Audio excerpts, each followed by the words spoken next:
I just thought I would show you guys real quick. You may already know this, but I did not.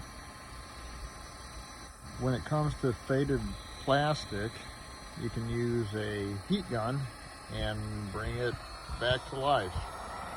I had picked up this ride-on toy for Charlotte, and it's very sun faded, but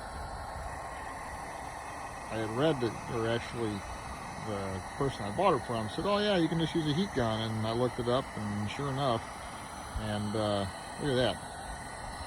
It comes out looking almost like brand new. So, you know, for anybody who's a DIYer like we are, or thrifty, or whatever you want to call yourself, this is a pretty cool way to make your sun faded plastics look like new again.